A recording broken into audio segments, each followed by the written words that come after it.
Hello, আসসালামু আলাইকুম। এতক্ষণ যে ফুটেজগুলো দেখলেন সেটা হচ্ছে কাঞ্চনাবুড়ির ডেথ ব্রিজ, কাওয়া নদীর উপরে অবস্থিত, আর এওনা ন্যাশনাল পার্কের সেই 7 লেয়ার ওয়াটারফল। আমার কাঞ্চনাবুড়ির আগের ব্লগগুলাই আপনারা এই দুটোই দেখে ফেলেছেন, আর এই দুইটা পুরোপুরি দেখার জন্য আমাকে অবশ্যই কাঞ্চনাবুড়িতে একটা রাত থাকতে হয়েছে। আর যেখানে রাত ছিলাম সেই রিসোর্টটা নিয়েই আজকে আমার পুরো ব্লগটা। আসুন ব্লগ শুরু করি।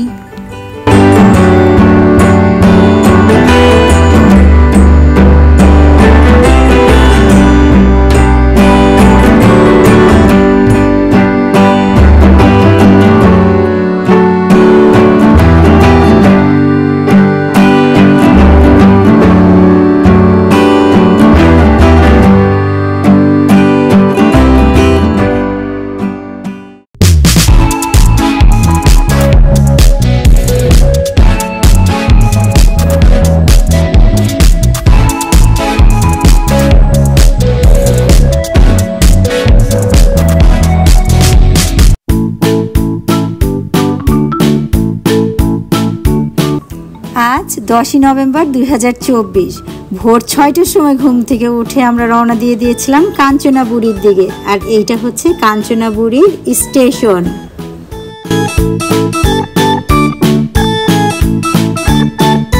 স্টেশন থেকে বের হতেই পেয়ে গেলাম একটা সান্তু, এই যে রেড কালারের, পুরো রিজার্ভ করে নিলাম। মাত্র 10 মিনিটের দূরত্বে দেখাচ্ছিল আমাদের রিসোর্ট। ভাড়া নিল 60 বাত।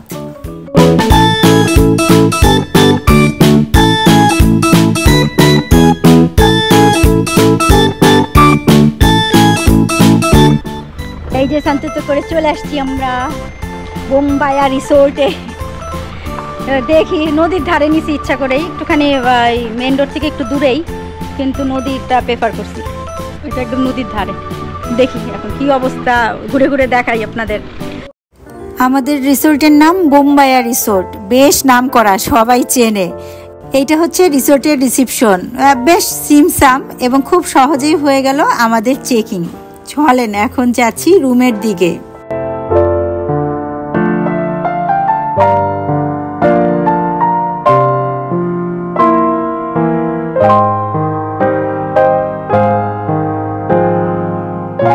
আসেন দেখি, চমৎকার একটা রিসোর্ট। এই যে পাশে এই নদী, একদম পাশে নদী, কাওয়া নদী নাকি। আচ্ছা এখন রুমটা দেখে ফেলি, আসেন ঝট করে। এই এটা একটা সেন্ট মার্টিন ভাব আছে আর কি, যে বাঁশ টাস দিয়ে, এটা কি যেন চাটাই দিয়ে করছে। একটা ডাবল বেড, এইখানে হচ্ছে আছে, টাওয়াল আছে 2টা। তারপরে এখানে কি আছে দেখি, 2টা গ্লাস আছে, 2টা পানি, একটা টয়লেট পেপার, টিভি আছে, এসি আছে, আর 2টা হচ্ছে উইন্ডো, এখানে একটা আর এখানে একটা। এবার ওয়াশরুম, এখানে এই যে এখানে কাপড় চোপড় রাখার হ্যাঙ্গার আছে, এই যে পাশে এখানে একটা। এবার ওয়াশরুম, পার্পল, হ্যাঁ খুবই সিম্পল ওয়াশরুম, হ্যাঁ আর কিছু নাই। ও একটা সাবান দেওয়া আছে। এনিওয়েজ এইখানে বেশিরভাগ রুমই কিন্তু শেয়ার ওয়াশরুম। হ্যাঁ আমরা দেখে টেকে এই কটেজ মতো যেটা সেইটা নিচ্ছি। আমি প্রাইসটা নিচে লিখে দিচ্ছি, আমি তো যথারীতি 11টার থেকে নিই। অ্যাকচুয়ালি আমার গলায় বসে গেছে, ঠান্ডা জ্বর চলতেছে। দেখা যাক। আচ্ছা এখানে একটা মিরর আছে, এই যে ছোট্ট একটা মিরর। ঠিক আছে চলেন, এখন রুম দেখা শেষ, আশেপাশে পরে দেখাচ্ছি। রেস্টুরেন্ট, হোটেল, মনে হলো রেস্টুরেন্ট আছে, আসতে যেয়ে দেখলাম। আচ্ছা এগুলো পরে দেখাচ্ছি। হোটেল সম্বন্ধে রিভিউ তো আবার দিব কালকে যখন চেক আউট হবো তারপরে। আর এই ছিল আমার হোটেল পুরোপুরি, মানে রুম দেখানো। এখন বাইরে যাব ফ্রেশ হয়ে, চলেন যাই। রিসোর্টের লনটা কিন্তু আমার বেশ চমৎকার লেগেছিল।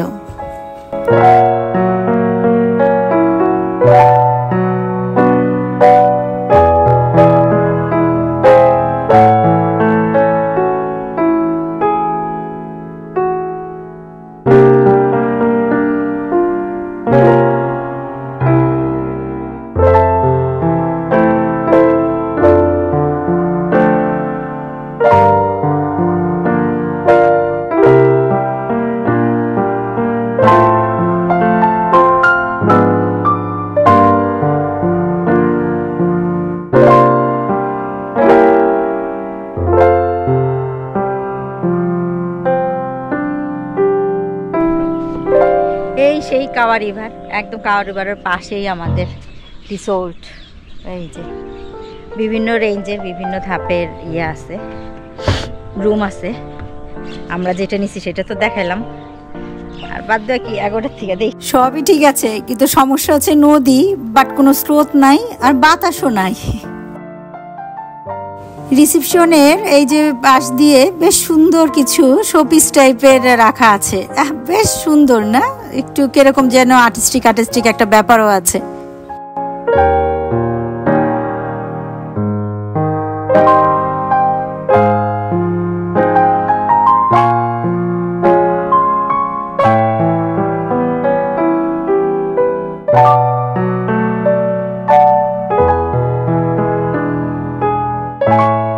যদিও এখানে খাবারের ব্যবস্থা আছে, বললে খাবারের ব্যবস্থা করে দিত, কিন্তু আমরা খেয়েছি 7-11 থেকে। আসুন এখন রাতের বোম্বে রিসোর্টটা দেখে ফেলি।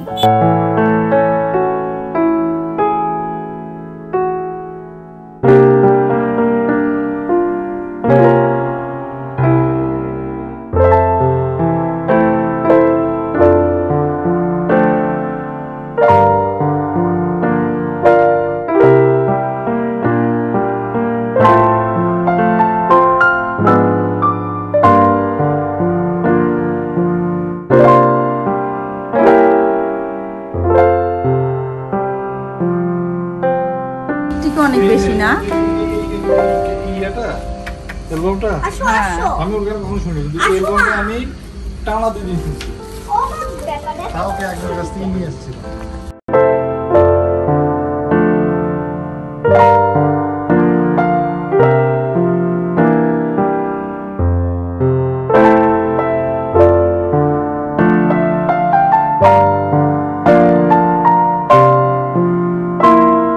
ছিল আমাদের হোটেলের রাতের ভিউ। আসলে রাতে এখানে সবকিছু একটু আলো অন্ধকার, মানে এনার্জি সেভিং এর জন্য। ঠিক আছে, আসেন রুমে আসছি এতক্ষণ ঘুরে ঘুরে।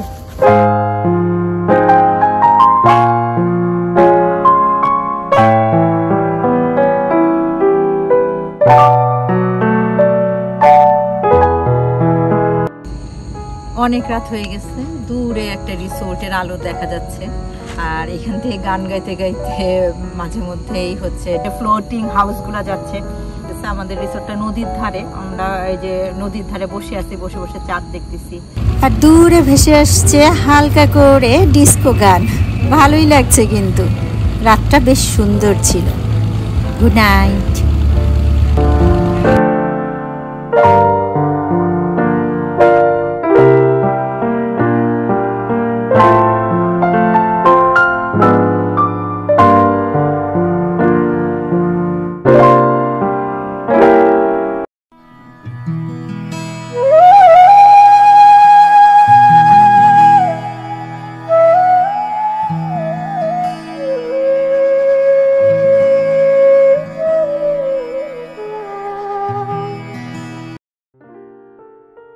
Hello, good morning. আমরা এখন কাঞ্চনাপুরীতে আসছি।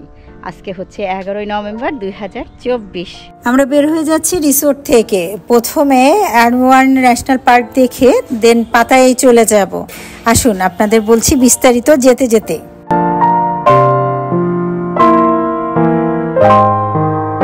এখানে ব্রেকফাস্টের ব্যবস্থা আছে, এক্সট্রা টাকা দিয়ে ব্রেকফাস্ট করা যাইতে পারে। ঠিক আছে, চলেন যাচ্ছি অ্যারোয়ানা ন্যাশনাল পার্কে। আর এখন শুনেন হোটেলের রিভিউ। আমাদের হোটেলের হচ্ছে 2টার সময় চেক ইন, যদিও আমরা কালকে আসছিলাম 11:30, আমরা রুম পেয়ে গেছিলাম। আর চেক আউট হচ্ছে 12টায়। তো আমরা ব্যাগটা গুছিয়ে আসছি, বলছে যে 12টার পরে হইলে যেন আমাদের লাগেজটা বের করে রাখি আর কি।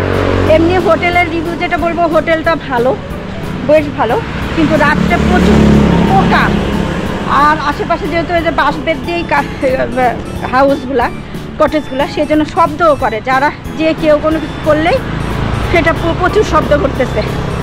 তা আবার একটু দূরেও আপনারা চেষ্টা করবেন কাওয়া নদীর কাছাকাছি যে বিল্ডিংগুলো আছে, বিল্ডিংয়ের হোটেলগুলো আছে, সেইগুলো নেওয়ার।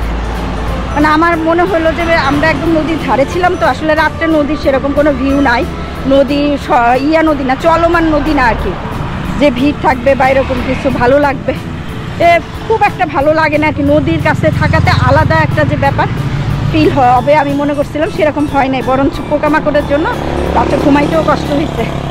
তো আপনারা বিল্ডিংয়ে নেবেন, এরকম কটেজের দরকার নাই, বিল্ডিংয়ে নেবেন, কাছাকাছি প্রাইস পড়ে।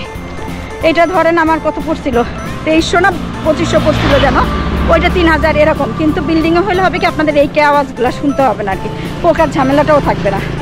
তো এই ব্রিজটার পাশেই মেলা হোটেল দেখলাম কালকে। আপনারা যদি আসেন কাঞ্চনাপুরীতে তাহলে ওইখানে সিলেক্ট করে হোটেল নেবেন। আমার রিভিউ শুনেই বুঝে গেছেন হোটেলটা ছিল সো মোটামুটি আর কি, এর চেয়ে বেটার অপশন ছিল আমাদের হোটেলের আশেপাশেই। আসুন দেখেন।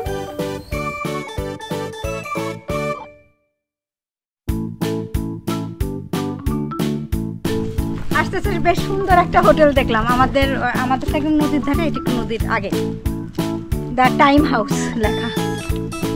ফোন নাম্বার আছে নাকি? আছে দিয়া, ওই যে ফোন নাম্বার।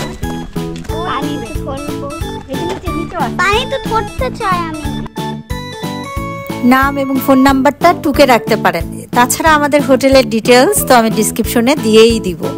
হোটেল রিভিউ থেকে বিদায় নিচ্ছি। আগামী পর্বে দেখতে পাবেন কি করে কাঞ্চনাবুড়িতে এসেছিলাম। অনেক হ্যাসেল হয়েছিল, প্রথমে মেট্রো, তারপরে হাঁটা, একমাত্র ট্রেনে করে কাঞ্চনাবুড়িতে আসা। আর সবচেয়ে ইন্টারেস্টিং থাকবে কাঞ্চনাবুড়ি থেকে কিভাবে আমরা ডাইরেক্ট পাতায়ায় গিয়েছিলাম, সেই ইনফরমেশনটা খুবই জরুরি আপনাদের জন্য। দেখার আমন্ত্রণ জানাচ্ছি। আর যদি আমার চ্যানেলটা সাবস্ক্রাইব না করে থাকেন, কাইন্ডলি সাবস্ক্রাইব করে ফেলেন। ভালো থাকবেন। আল্লাহ হাফেজ।